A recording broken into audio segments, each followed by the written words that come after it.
Oi, pessoal, boa noite, tudo bem? Estamos aqui para mais uma live.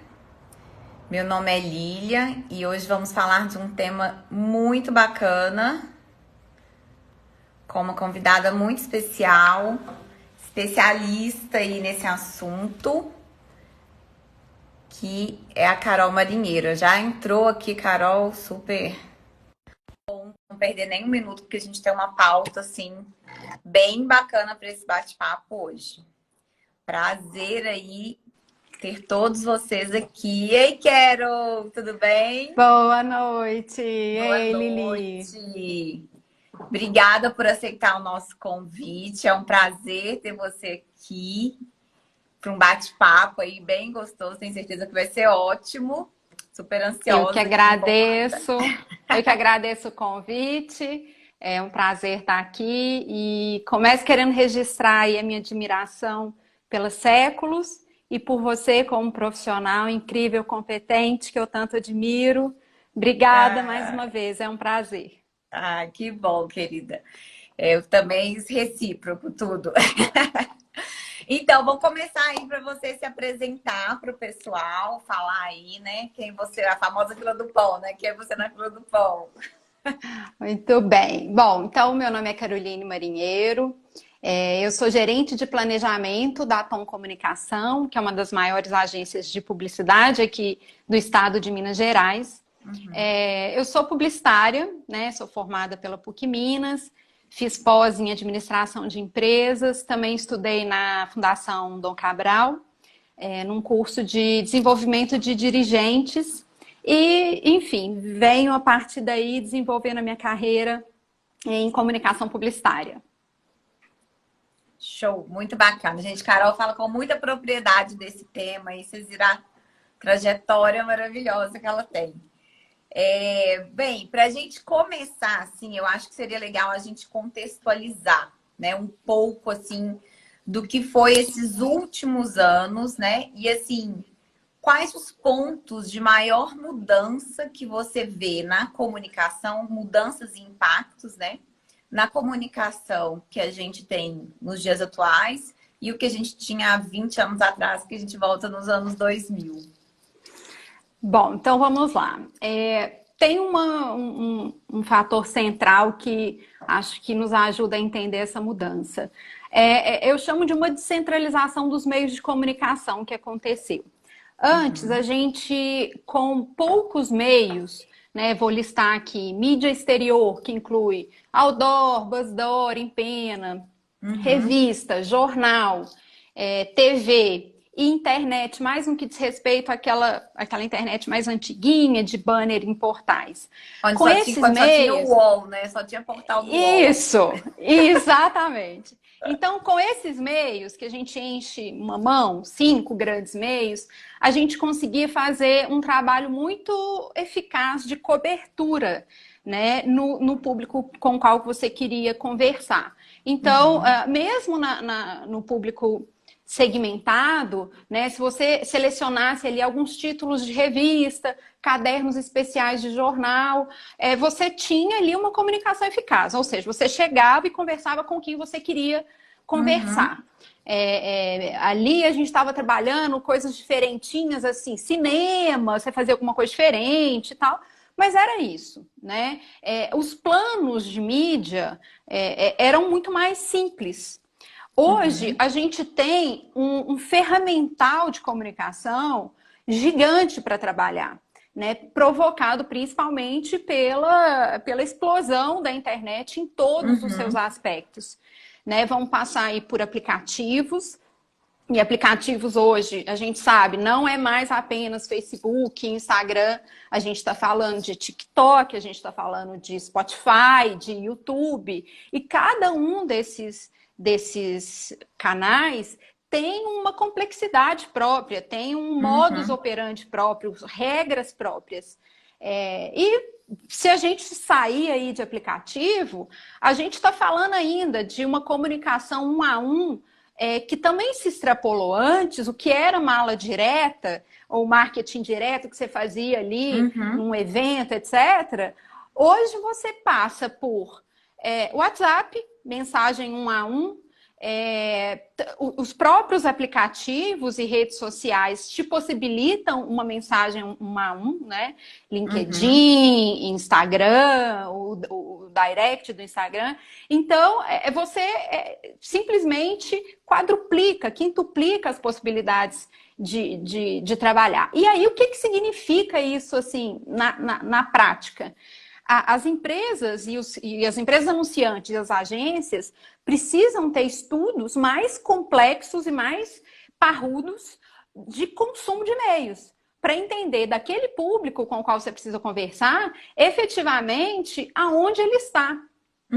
E adiciono aqui uma complexidade a mais, que hoje as empresas e as marcas precisam conversar, na verdade, aonde o público quer conversar.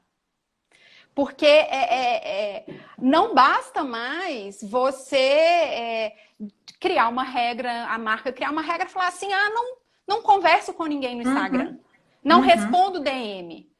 Né? Esse tipo de definição hoje pode significar uma perda de venda, uma antipatia, gerar uma imagem ruim. Porque hoje o consumidor, vou usar a palavra, que é uma palavra clichê, mas nos ajuda, empoderado, ele, na verdade, ele que decide por onde ele quer conversar com você, e você, marca, empresa, precisa, então, na sua equipe de comunicação, também crescer na sua complexidade. Você precisa ter uma equipe maior, mais preparada, e pensa, né, o que é você trabalhar, por exemplo, uma presença digital. Porque não basta você escolher estar em uma ou outra rede. Você precisa estar lá direito. Não adianta você postar uma coisa hoje e voltar daqui a um mês. Né? Então, a complexidade aumenta de forma proporcional ao tamanho do ferramental também que se amplia. Então, você tem hoje estruturas maiores, mais complexas, a necessidade também de estudos maiores para você conseguir conversar dentro de um panorama, de um conjunto de meios muito mais numerosos do que a gente tinha, por exemplo, nos anos 2000. Então, assim, se a gente fosse resumir, eu diria que a mudança é pautada pela descentralização dos meios de comunicação. Ótimo. E assim, completando, acho que você falou, né, aonde o consumidor quer, eu falaria também quando ele quer, né? Assim, então, perfeito. Hoje, realmente, isso assim, é uma coisa que saiu realmente muito do domínio, do controle, né? Que as empresas tinham, as marcas tinham, hoje para uma inversão aí. Então, O que é o horário comercial hoje, né? Quando que eu respondo uma mensagem? Que regra que é essa? Como que eu defino esses limites? Né? Realmente se tornou uma coisa mais difícil de acertar. Porque, claro, tem que ter limites, enfim, mas é o que você falou. Na verdade, não é apenas o canal onde eu quero conversar, mas é quando eu tô a fim de comprar. Né? Não sei quando eu vou querer tirar uma dúvida numa compra online que eu vou fazer. E aí, se eu tenho uma equipe, nem que seja um chatbot disponível ali no e-commerce para tirar pelo menos as dúvidas mais centrais, se eu tenho aquilo, eu posso chegar numa conversão de vendas. Se eu não tenho, pode ser que o consumidor resolva postergar aquela compra. Sim. Muito bom. Agora, você acha que tem uma questão que ela está sendo muito... Acho que, como tudo dessa pandemia, né, a gente colocou luz, assim, em várias questões e, infelizmente, o marketing nas empresas é das áreas que mais sofre, né? Quando a gente fala de questão de verba. Então, quando a coisa aperta, ainda se tem, em muitas empresas, né, essa questão de corta no marketing, né? E eu fico pensando muito nessa questão, assim, do trabalho de construção de marca e no imediatismo. Então, assim, acho que esse momento de pandemia, como foi uma coisa que revirou, assim, as empresas do avesso, as pessoas, as empresas, o mundo, né? A gente começou a ir muito pro imediato. Então, assim, o que você viu? Uma enxurrada de promoção, sabe, botar para fora mesmo. E como é que fica essa questão, né? Assim, esse longo prazo na construção da marca com esse foco da venda, do imediato, do que tem que acontecer, porque senão não sei se minha empresa vai estar viva amanhã. Como é que equilibra essa equação, Carol? A pergunta de $1 milhão. É uma equação. Eu acho que a palavra é boa. Marca, quando a gente fala de construção de marca, é legal a gente pensar sobre o que é uma marca. Até recentemente a gente discutiu isso num dos perfis da Tom, no Instagram da agência. Quando a gente fala em marca, quando você pensa numa marca qualquer, vem junto desse pensamento uma série de crenças, opiniões, sensações, sentimentos em relação àquela marca. Então, ao construir uma marca, você está construindo o que a gente chama de uma estrutura mental, onde cabem crenças, opiniões, posicionamentos sobre o mundo, sobre quem você é. Né? Então, quando você constrói uma marca, na verdade, é como se a gente estivesse construindo uma reputação nossa junto à sociedade. Ou seja, não é feito de um dia para o outro. Né? Você não pode falar que você conhece alguém a partir de apenas um encontro, fazendo uma analogia. Né? São necessárias experiências. Mais de uma experiência, e com o tempo você vai identificando a personalidade daquela pessoa, o que ela acredita, o que ela valoriza, quais são o que a move, qual que é o propósito dela. Então, com as marcas, o efeito é muito parecido. A construção de marca ela é feita a longo prazo. Ela precisa realmente de uma repetição, né, de uma frequência. E para ser bem feita, é importante que ela amplie o público. Não é porque você tem um público-alvo, um público direto ali, que você já conhece, que você só precisa conversar com ele. Porque, na verdade, quando você constrói essa marca, é importante que você, como a gente fala aí em performance, amplie a boca do funil. Ou seja, faça com que mais pessoas te conheçam, saibam quem você é. Por quê? Porque no processo daquela pessoa de vida, na jornada dela, ela pode em algum momento chegar a ser um consumidor seu. Chegar em algum momento se identificar ou ter a necessidade do seu produto. E daí, se ela tem um conhecimento prévio de quem você é e se identifica com aquele conjunto de valores, ela então fica mais fácil de, numa promoção, ela converter. Então, você começa a identificar aí a diferença. Venda. O que é a venda? O que é a conversão? O que é a promoção? Promoção eu pego pessoas que já estavam predispostas a comprar.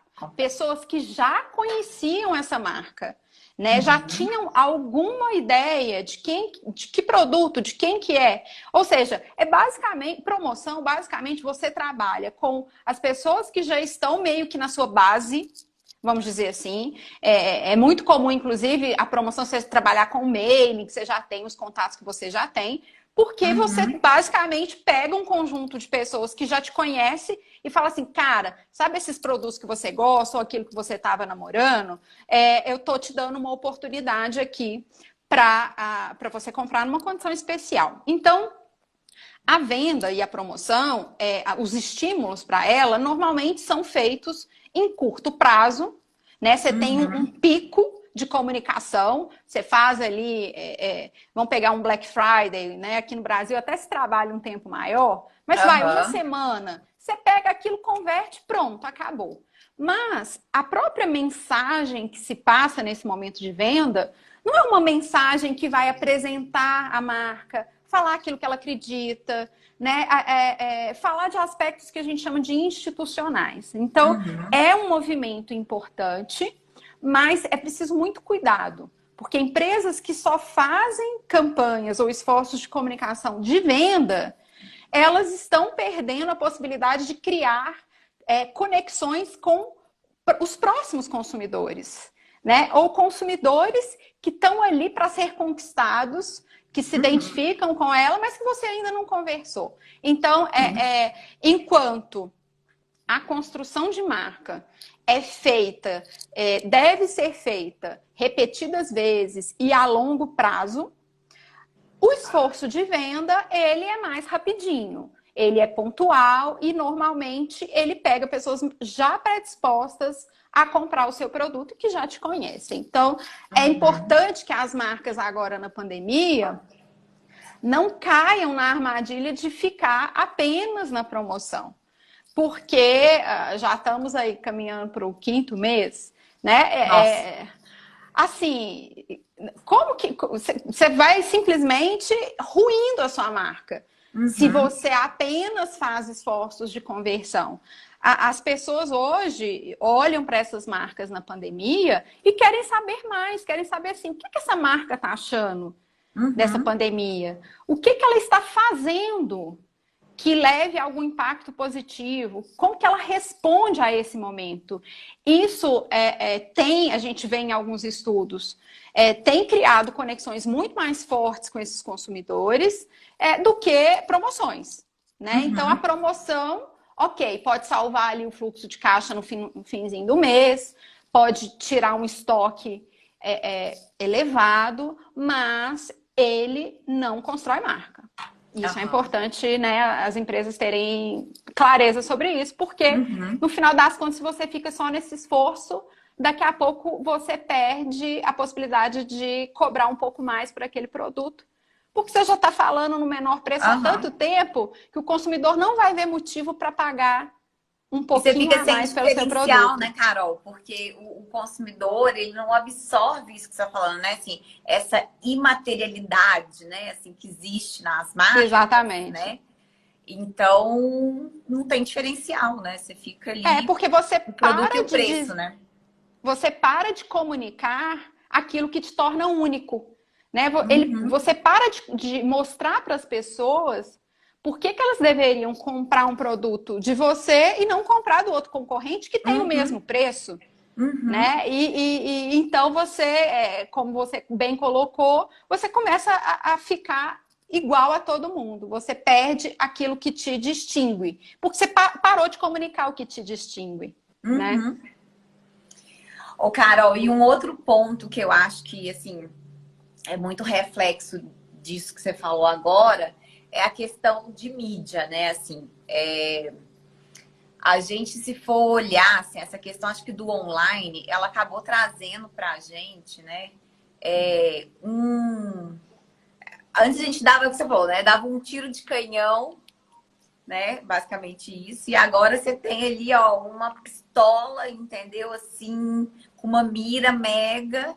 E você fala, eu quero mulheres pretas de 40, 50 anos.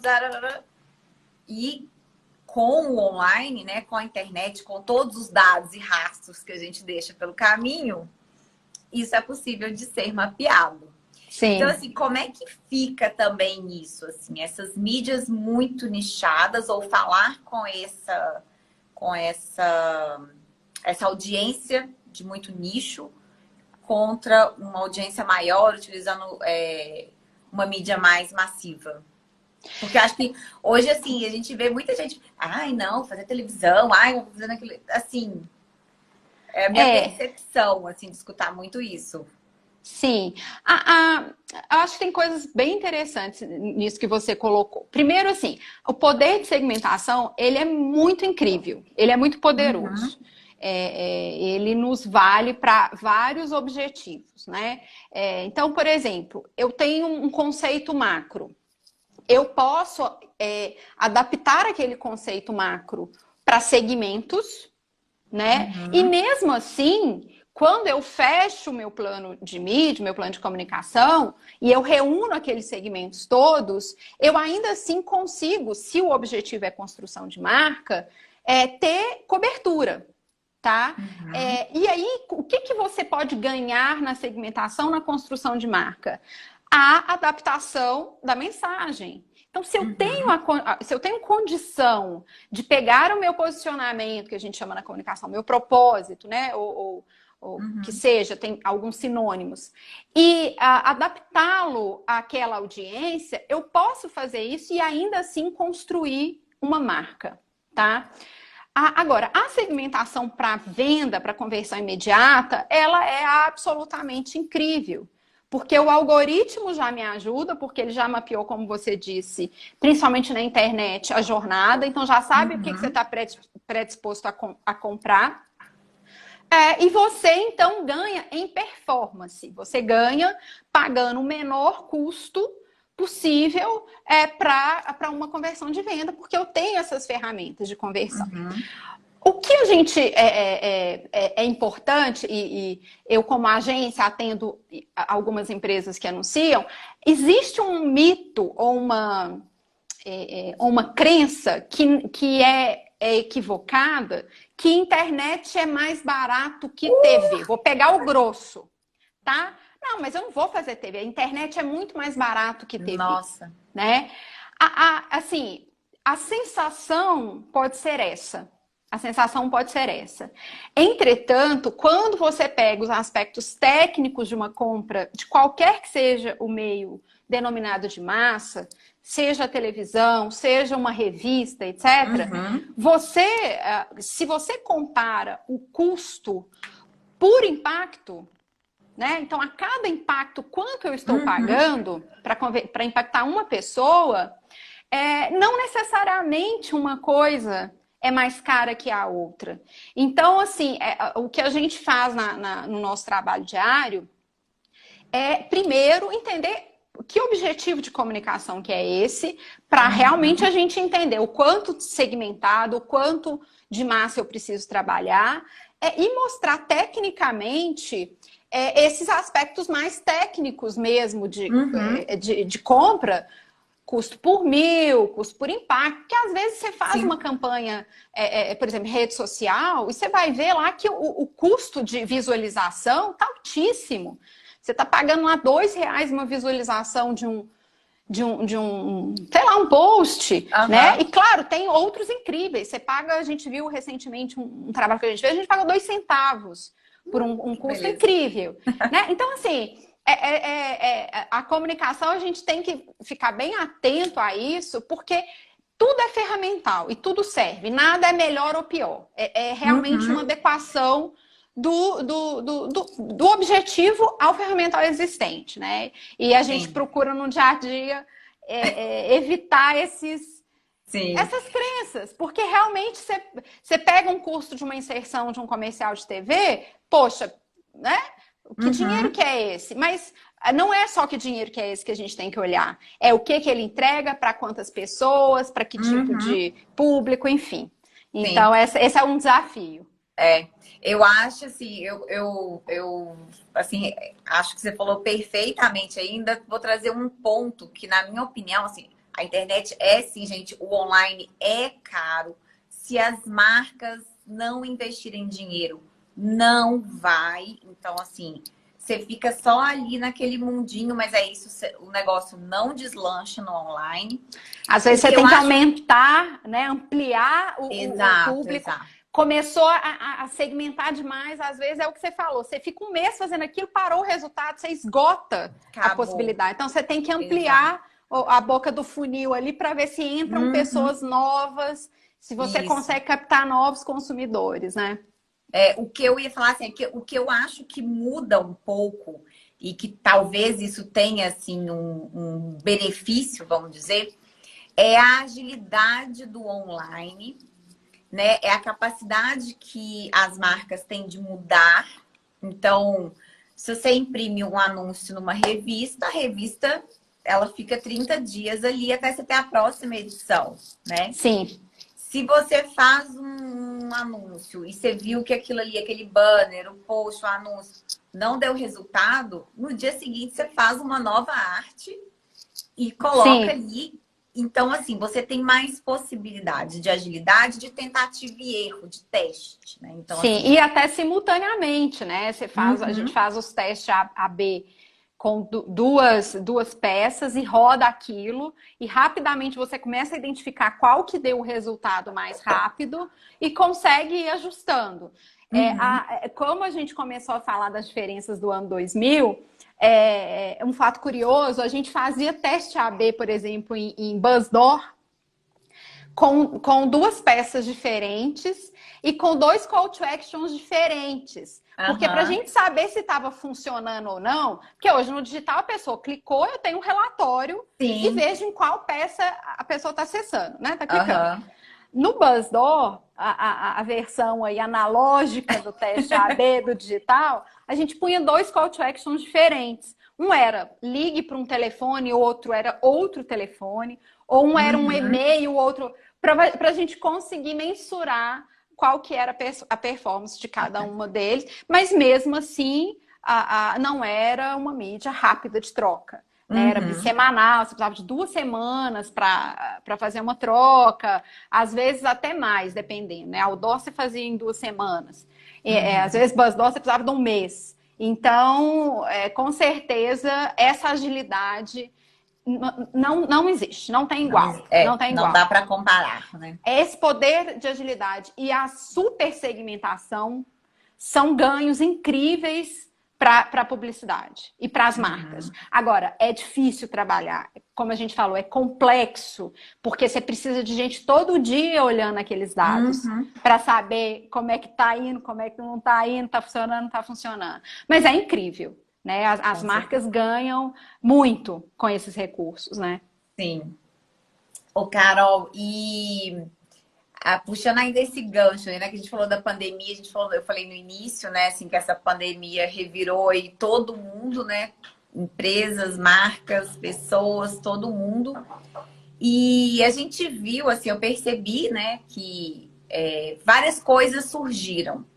A live é uma delas, né, quer dizer, não que surgiu, já existiam, até a gente fez uma live também com o professor Luiz Rasquilli, ele falou muito disso, assim, as coisas, na verdade, se não tudo, a grande maioria já existia, né? Então, assim, já tinha a possibilidade de fazer, mas não, a pandemia fez explodir algumas ferramentas aí na comunicação. Favoreceu alguns formatos, né? Exato. E o que você acha disso, assim, que vai ficar, ou que tem coisa que de repente pode ser uma onda mesmo ali, passageira, e depois isso vai embora, assim? Quais são suas apostas aí? Eu queria falar desse ponto em 3 aspectos.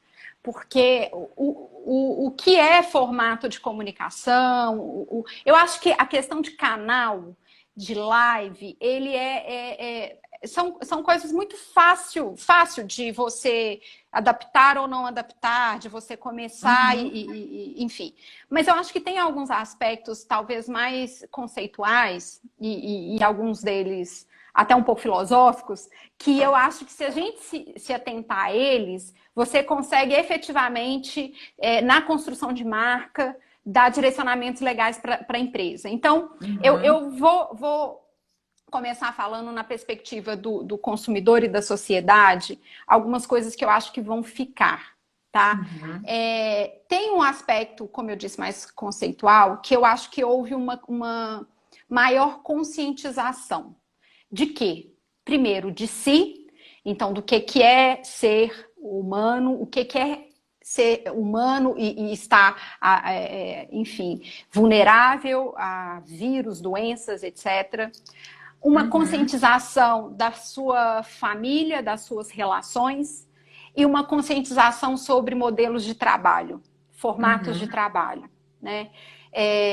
Ainda uma reflexão sobre consumo, como que eu consumo, em que quantidade, que não é novo, né? A questão de sustentabilidade em consumo é um assunto bem antigo, mas como você disse, algumas coisas que já existiam acabaram sendo afloradas, né? Então acho que tem aspectos sobre consumo que as marcas vão talvez ter que lidar de um jeito mais rápido, né?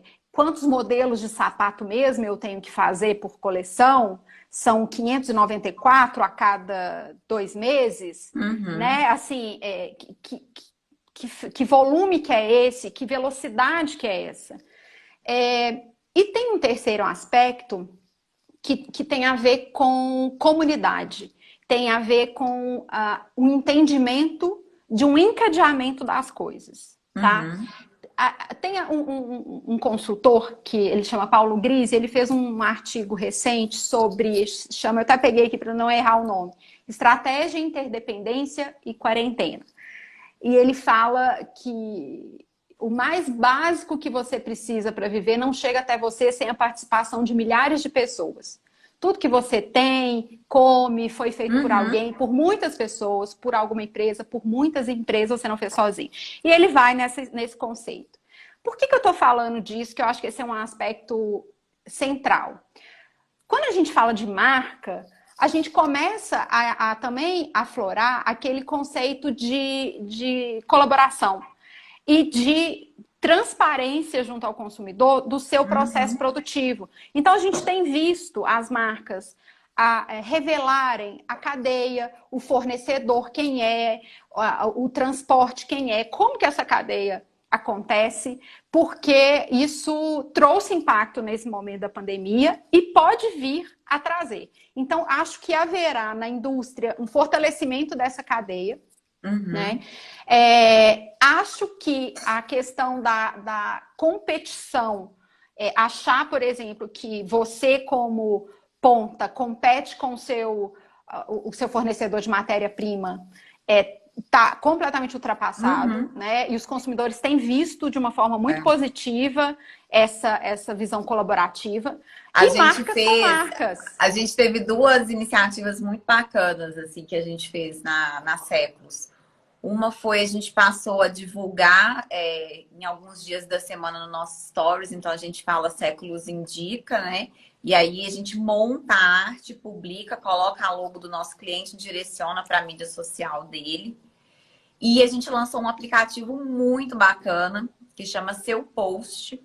Então, a gente que desenvolveu e tudo, com o intuito de ser uma ferramenta que facilita com que os nossos clientes, os nossos parceiros, os lojistas, revendedores do Brasil todo, eles criem posts, façam criativos mesmo, né? Ali para mandar por WhatsApp, pode ser um e-mail marketing, pode ser publicado.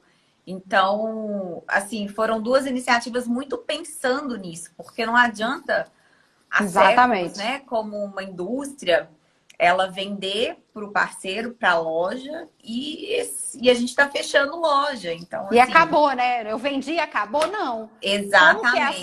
Como que a empresa pensa a sua cadeia como um todo? Isso. Né? Então, e isso, assim, eu acho que isso veio para ficar. E isso não só é bom para as empresas, mas também tem sido valorizado pelos consumidores, né? E um terceiro aspecto, na verdade, mais dois aspectos, também aflorada a possibilidade, mais do que nunca, não só a possibilidade, mas a necessidade de aliar lucro e propósito, né? Então, como que eu consigo gerar lucro, mas também impactos positivos, seja na minha cadeia, seja na sociedade onde eu atuo. Então, como que eu alio as duas coisas? E na relação das marcas com os consumidores, o que a gente percebeu é que o óbvio, né? A aceleração digital de todo mundo. Quem não tinha e-commerce hoje tem e-commerce. Quem não tinha equipe online atendendo hoje tem. Hoje as vendedoras estão todas disponíveis. Então, isso é o óbvio. Já passamos né, desse ponto. E aí, o que acontece? Como as relações ficaram mais digitais, né? O que a gente tem percebido é que as marcas precisam ser mais humanas. Mas em que sentido, né? Ser a mais humana. Poxa, o que é humano? O humano é aquilo que tem sensibilidade, é aquilo que diverte, é aquilo que me faz conectar e conversar com as pessoas. Então, a gente tem percebido que os formatos de comunicação, exatamente porque acabaram ficando mais distantes, você não tem ali o olho no olho da vendedora, que te dá um bom dia, tem a sensibilidade, às vezes, de ver se você não está no momento bom, etc. Na comunicação, as marcas estão tentando e muitas vezes conseguindo transferir essa conexão humana por meio do digital. Então, acho que isso também é uma tendência, né? Uma comunicação mais sensível, respeitando, inclusive, o momento de compras e o tipo de compra, porque não necessariamente as pessoas vão voltar a comprar no volume ou da forma que compravam, né? Então, esse jeito, assim, de comunicar, eu acho que fica. Agora, em relação às empresas, eu queria, só para fechar essa pergunta, tem um estudo muito fresquinho de uma empresa que o estudo chama Trend Score, tá? Foi feito pela Scoop com uma parceria com a Mas Cartagena, um estudo grande na América Latina, e mostra que as principais mudanças, para além de trabalho remoto e mudança em orçamento, que aconteceram nas empresas anunciantes, como há séculos, foram 3 coisas que eu acho também que não tem volta. Não tem volta. Primeiro, agilidade de processo e redução de tempo de resposta. Então, sabe aquelas burocracias da empresa que assim, mandei um negócio, demora uma semana para responder? Põe no sistema, faz não sei o quê. Não vai dar. Não vai dar. Isso eu acho que também mudou e vai manter esse formato de operar das empresas. Segundo ponto, mudança de prioridade e mudança de estratégia. Poxa, mas vou mudar minha estratégia assim? Sim. Então, é claro que tem aspectos direcionadores macro da empresa, mas eu estava indo ali para um lado. Hoje a gente tem visto as empresas reverem o plano estratégico, não apenas mais de 3 em 3 meses, mas talvez agora mensalmente. Então, essa revisão de estratégia eu acho que também não tem volta. Não tem volta. E por fim, que combina um pouco com o aspecto da comunicação que eu falei, as relações mais flexíveis e mais próximas. Então, você também, como empresa, se adaptar à forma de operar da sua cadeia e se adaptar também ao seu consumidor. Então, essa flexibilidade, eu acho que também não tem volta. Agora, eu não quis entrar muito em formato, Lili, porque eu acho que formato é a pontinha do iceberg. Se é a live, é a live. Se é YouTube, é YouTube. Enfim. TikTok explodiu. TikTok explodiu. De forma geral, o que a gente sabe, só para também não responder, assim, o que a gente sabe é que vídeos a despeito de texto. Então, ponto. Todos os formatos visuais, preferencialmente de vídeo, a aderência e o consumo é incrível, incrivelmente maior, em termos de performance, etc. Então, assim, todos os formatos que privilegiarem isso e a instantaneidade tem futuro. Entendi. Futuro. Muito bom. Agora eu vou colocar um pouco de polêmica. Vamos a elas. Porque a gente está vivendo uma época também de muita polêmica, muito cancelamento, é tudo muito, né?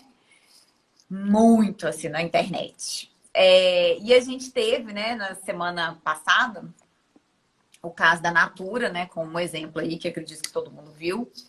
E isso me trouxe assim, um questionamento sobre essa questão, né? Assim, se posicionar ou não se posicionar enquanto marca, né? Então, assim, como é que a marca, ela analisa isso dentro do que ela dentro do mercado que ela atua? Claro, né? A gente sabe de cada um tem uma realidade aí para a marca que tem.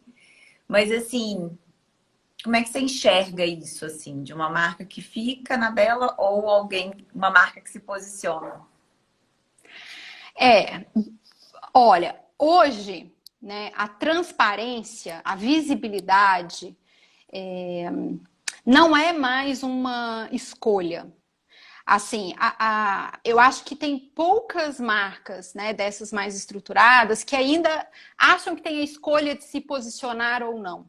Acho que o posicionamento, ele não é só desejado pelos consumidores, mas importante quando a gente fala em construção de marca. Lembra, a gente falou anteriormente, o que é construir uma marca? É você dizer quem você é, o que você acredita. Então, imagina um amigo, né? Você tem um amigo que em toda discussão ele fica em cima do muro. Ele não acha nada, ele não tem opinião. Ele não sabe se o moço tá certo ou tá errado. Ele não tem... Você tá entendendo? É o famoso Maria vai com as outras, né? Aqui em Minas a gente fala assim. Ou o isentão, né? Assim, para brincar também. Então, assim, cara, chega uma hora que fica sem graça aquele diálogo. Você não quer nem mais conversar com aquele ser humano. Uhum. Porque você não sabe, ele não participa da conversa, você não tem um diálogo, né? Não tem Então, troca, né? não tem troca. Então, o posicionamento, eu acho que ele faz parte hoje da construção da marca. Então, é importante que as empresas discutam internamente esses aspectos, né? Que o conjunto estratégico, o comitê, enfim,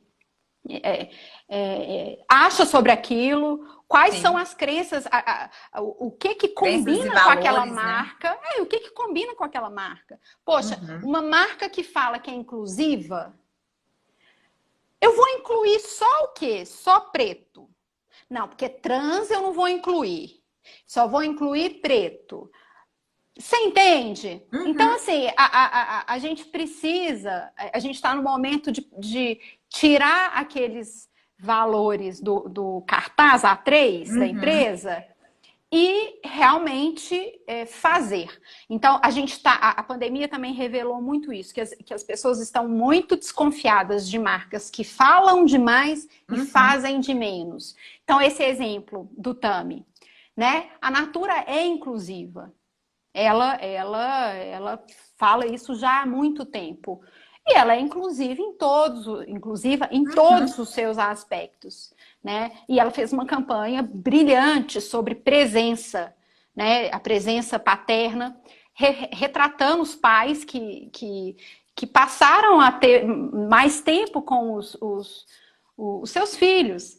E escolheram, entre vários influenciadoras, o Tami, que é um pai recente, né? E o mais incrível é a gente observar os resultados. Primeiro resultado, a Natura disparou na busca orgânica da marca. Aí você vai falar assim, mas então quem não gosta da Natura, quem não gostou desse posicionamento, então parou de seguir a Natura. Não, a perda de seguidor da Natura continuou na mesma, então as marcas perdem alguns seguidores, como Sim. ganham alguns diariamente, a perda permaneceu a mesma e o ganho de seguidor foi muito mais expressivo. Em relação ao concorrente, que é o Boticário, por exemplo, aí você pensa assim, então quem, sei lá, boicotou, começou a seguir o Boticário? Não, o Boticário ficou do mesmo jeito. Ficou do mesmo jeito. E o Silas Malafaia, que foi a pessoa que fez um convite ao boicote, ele não teve crescimento nenhum nas redes dele.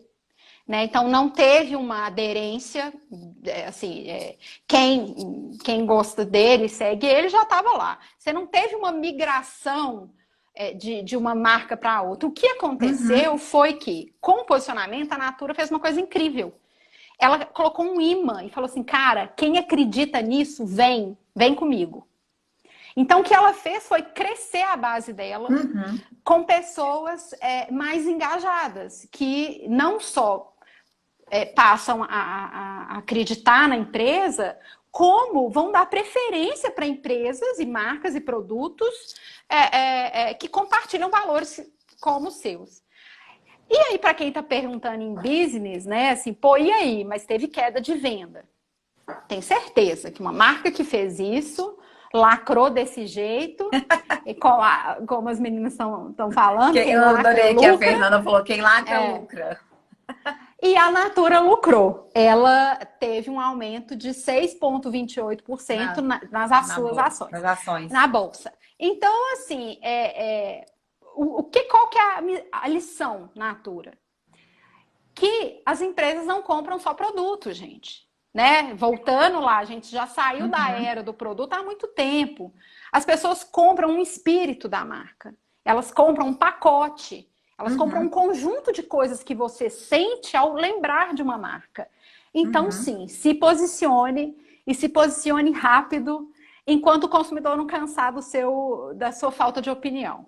Se Eu achei posiciona enquanto é tempo. exato. Eu achei tão interessante. Eu escutei, acho que foi na terça-feira, eu adoro escutar o Papo de Segunda do GNT, aquele programa do GNT. E agora eles estão fazendo mais curtinho e tal. E aí o Tami foi participar do papo do GNT, Papo de Segunda. E assim, ele falou, tipo, gente, tinham 14, é o que você falou, eram 14, eu acho, influenciadores.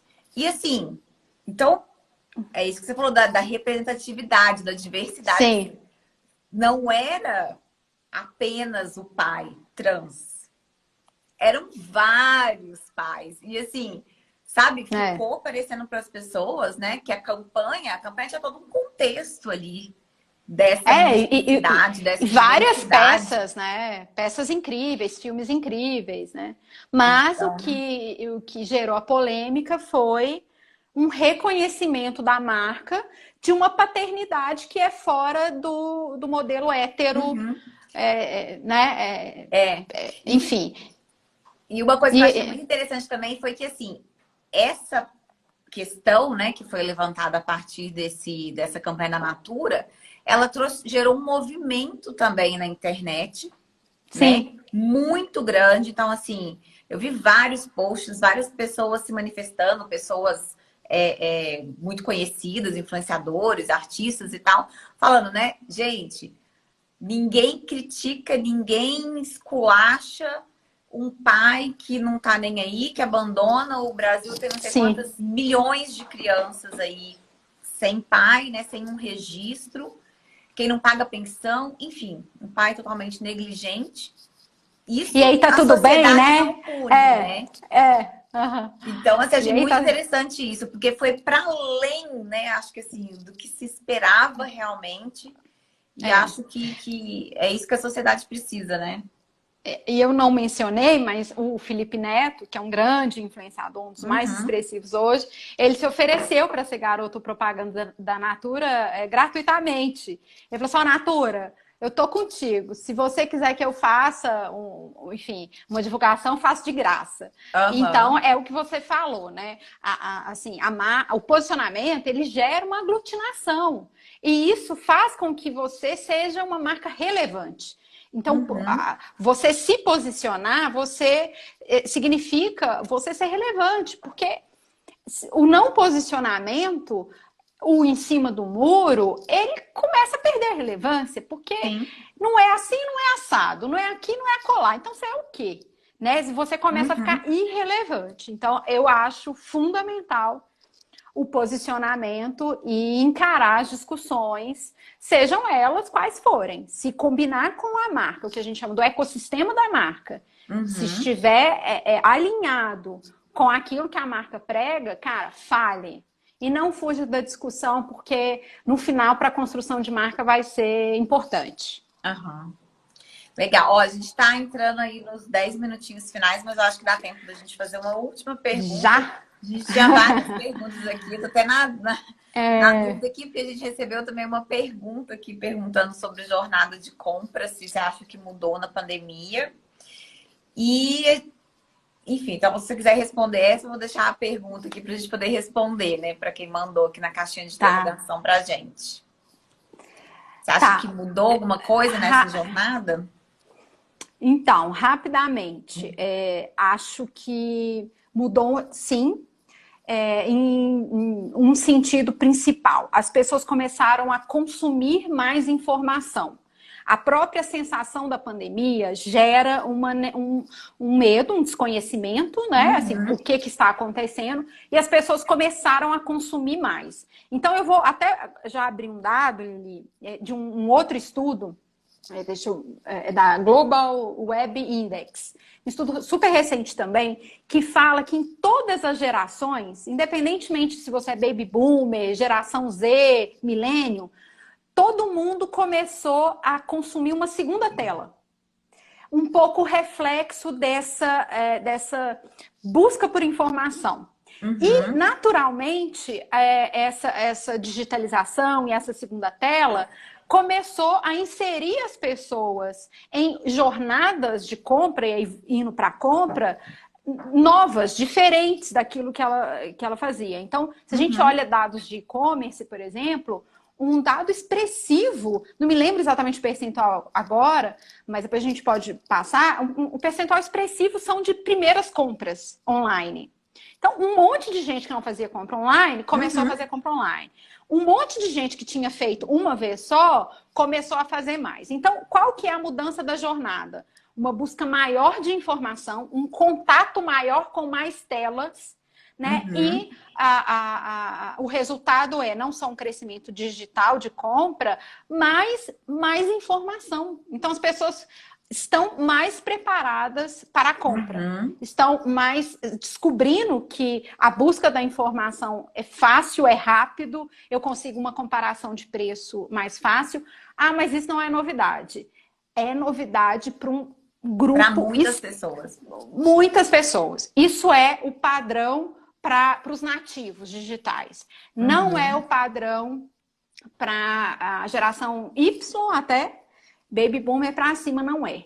Então, assim, a jornada mudou, de forma geral, mudou para todo mundo que começou a consumir mais vídeo e uma segunda tela, e para grupos específicos mudou principalmente na compra digital, com passos e etapas que as pessoas não faziam que não fosse fisicamente. Né? Aí, para a gente entrar no detalhe de cada um, acho que a gente não vai conseguir. Mas, de forma geral, sim, eu acho que mudou. Beleza, acho que dá tempo de um último, falta 9 minutos. Vamos, eu aceno a mão aqui para não cair, porque semana passada a live caiu. Desligou na cara. Mas você até falou aí das questões de geração, né? A gente teve uma live também há umas semanas atrás aí com a Bruna da WGSN, muito bacana. Então, gente, quem tem dúvidas sobre gerações, procura essa live lá, que é bem explicativa. Ela deu uma aula aí. E você falou já várias coisas que eu fui captando assim, ao longo do papo, né? Que são muito conectadas aí com os milênios. E eu queria que você falasse um pouco, assim, o que muda na estratégia de comunicação para a geração Z. Para quem não sabe, gente, geração Z, ela nasceu mais ou menos aí entre 94 e 2009. Então, hoje, ela tá com aí de 11 para 26. Não, desculpa, gente, troquei, né? Troquei, Carol? Agora eu buguei aqui. Não, você tá certo, né? falando certo. Tá A geração certo, Z tem desculpa, 16 a 23 eu pensei anos na hoje. X, eu olhei Z e pensei X aqui. Então tem de 11 a 26 anos. E a milênio tem hoje 27 a 41. Isso, Somos nós aqui. Somos nós. Presente. Somos nós. Bom, o que aconteceu com essa turma? Vou começar por nós. É muito interessante, esse mesmo estudo fala sobre esse consumo de meios por geração, e aconteceu uma coisa incrível com os milênios, assim, incrível e um pouco sofrido. Porque o que aconteceu? A gente ampliou o nosso consumo para um número muito maior de canais do que a gente consumia antes. Então, assim, só para a gente ter uma ideia. Então, assim, a teia do milênio é muito grande. Ou seja, eu consigo falar com o milênio falando com vídeo online, mas também falando com TV, com mídia impressa, com mídia digital, com streaming.